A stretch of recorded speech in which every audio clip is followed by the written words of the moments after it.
अंतर्राष्ट्रीय परिस्थितियों के बीच भारत में उत्पादन और लॉजिस्टिक्स सेक्टर तेजी से उभर रहा है। इसी कड़ी में नागपुर के गोंडखेरी में देश में बड़े एकीकृत औद्योगिक लॉजिस्टिक पार्कों में शामिल गोदाम लॉजिस्टिक पार्क का उद्घाटन किया गया।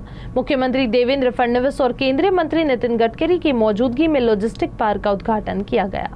लॉजिस्टिक हब के रूप में नागपुर की पहचान अब तेजी से मजबूत होती दिखाई दे रही है। समृद्धि महामार्ग और राष्ट्रीय राजमार्ग 44 की बेहतरीन कनेक्टिविटी ने नागपुर को देश के बड़े व्यापारिक और औद्योगिक नेटवर्क से सीधे जोड़ दिया है। यही वजह है कि अब बड़े स्तर पर वेयर हाउसिंग और लॉजिस्टिक प्रोजेक्ट्स नागपुर की ओर आकर्षित हो रहे हैं। गोंडखेरी में बने अत्याधुनिक गोदाम लॉजिस्टिक पार्क करीब 105 एकड़ में फैला यह लॉजिस्टिक पार्क मध्य भारत के सबसे बड़े एकीकृत औद्योगिक लॉजिस्टिक पार्कों में शामिल है। यहाँ 25 लाख वर्ग फीट की अत्याधुनिक ग्रेड ए वेयरहाउस सुविधा विकसित की गई है। परियोजना में एआई आधारित smart warehousing, solar energy system और आधुनिक इंफ्रास्ट्रक्चर शामिल है। राष्ट्रीय राजमार्ग 44 और समृद्धि महामार्ग से जुड़ा यह प्रोजेक्ट करीब 600 करोड़ रुपए की लागत से तैयार हुआ है, जिससे प्रत्यक्ष और अप्रत्यक्ष रूप से लगभग 15,000 रोजगार सृजित होने की उम्मीद है। इस दौरान मुख्यमंत्री देवेंद्र फडणवीस ने कहा कि बदलते वैश्विक हालात में नागपुर देश की सप्लाई चेन और लॉजिस्टिक व्यवस्था का बड़ा केंद्र बनने जा रहा है। उन्होंने कहा कि आने वाले समय में लॉजिस्टिक सेक्टर में कई गुना विस्तार देखने को मिलेगा और इससे युवाओं के लिए बड़े पैमाने पर रोजगार के अवसर तैयार होंगे। आज निश्चित रूप से इतने बड़े पैमाने पर हमारे यहाँ इंडस्ट्री आ रही है। आज विशेष अगर हम लोग देखें तो महाराष्ट्र में पहले केवल एमएमआर रीजन में इंडस्ट्री आती थी। एमएमआर और पुणे ये हमारा इंडस्ट्री का मैग्नेट था। अब धीरे धीरे नासिक भी मैग्नेट बना, छत्रपति संभाजीनगर भी बना, नागपुर भी बना और अब गढ़चिरौली भी बन रहा है। तो इस प्रकार से जब हमारा मैन्युफैक्चरिंग का पोर्टफोलियो ये डाइवर्स हो रहा है, ऐसे समय इस पोर्टफोलियो को मेंटेन करने के लिए आधुनिकतम लॉजिस्टिक की फैसिलिटी ये बहुत ज़रूरी है। दूसरा, नागपुर मुंबई समृद्धि हाईवे से हम लोगों ने अब नागपुर को जेएनपीए के साथ, जेएनपीटी पोर्ट के साथ जोड़ा है और अब देश का सबसे बड़ा पोर्ट वाढवण ये हम लोग मुंबई के पास डहाणू में बना रहे। ये देश के सबसे बड़े पोर्ट जेएनपीटी से 3 गुना बड़ा पोर्ट है और दुनिया के पहले 10 पोर्ट में ये पोर्ट इसका शुमार होगा। इस प्रकार का ये बड़ा पोर्ट है। 2028 तक या 29 की शुरुआत तक इसका पहला टर्मिनल हम लोग ओपन करने की कोशिश कर रहे हैं।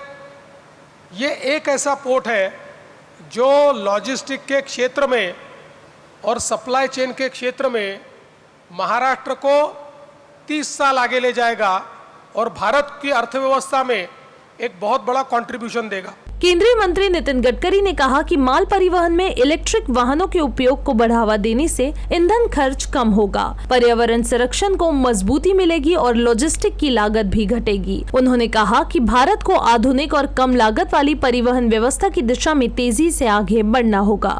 कि ये लॉजिस्टिक पार्क से जितनी कमाई नहीं होगी उतनी यहाँ electric charging, fast charging station आप लगा दो, क्योंकि आपकी जो पावर है वो 2 रुपये 60 पैसे है और अभी NHI में हमने जो पावर स्टेशन बनाया वो 22 रुपये यूनिट है। अभी उसको कम करने के लिए पावर मिनिस्ट्री से मैंने बात की है। तो 2 प्रकार की चार्जिंग सिस्टम है। अभी कंस्ट्रक्शन इक्विपमेंट और एग्रीकल्चर इक्विपमेंट भी लगभग इलेक्ट्रिक पर आए हैं। मेरे यहाँ भी इलेक्ट्रिक का ट्रैक्टर है और इलेक्ट्रिक के ट्रक भी है। और इलेक्ट्रिक ट्रक की टेक्नोलॉजी में 2 टेक्नोलॉजी आई है। जो बैटरी है, इलेक्ट्रिक लिथियम आयन बैटरी के ट्रक टाटा, लेलैंड सब के आगे है। और दूसरा और है कि फ्लैश चार्जिंग, इलेक्ट्रिक चार्जिंग, तो उसमें भी काफ़ी बड़े प्रमाण पर आज हमारे यहाँ ट्रांसपोर्ट सिस्टम में डेवलपमेंट हो रही है। दूसरा एक ट्रक जो है वो बहुत ही अच्छा है, जो अभी 60 टन माल लेके जाता है और डीजल का अगर 120 रुपये खर्चा है तो उस ट्रक का डीजल के बदले में 15 से 20 रुपये खर्चा है, आपको 10 रुपये आएगा। क्योंकि वो जो ट्रक है वो इसकी जो बैटरी है वो स्वैपिंग टेक्नोलॉजी है। अभी JNPT से लेकर कांडला मुद्रा से लेकर कंटेनर लेकर बख्शी एंड कंपनी ने ये सर्विस सोनीपत से शुरू की है। मैंने उसका लॉन्चिंग किया है और वो ट्रक सोनीपत कंटेनर लेके जाता है और उसी ट्रक के 3 ट्रक हमारे यहाँ भी है और वो बहुत ही डीजल का खर्चा नहीं के बराबर है। तो आप जो एनवायरनमेंट के लिए भी ये जो माल आएगा ये यहाँ पहुँचाने के लिए अगर आपने ये इलेक्ट्रिक ट्रक का उपयोग किया तो पर्यावरण की रक्षा होगी और आपका कॉस्ट इफेक्टिवनेस और बढ़ेगा।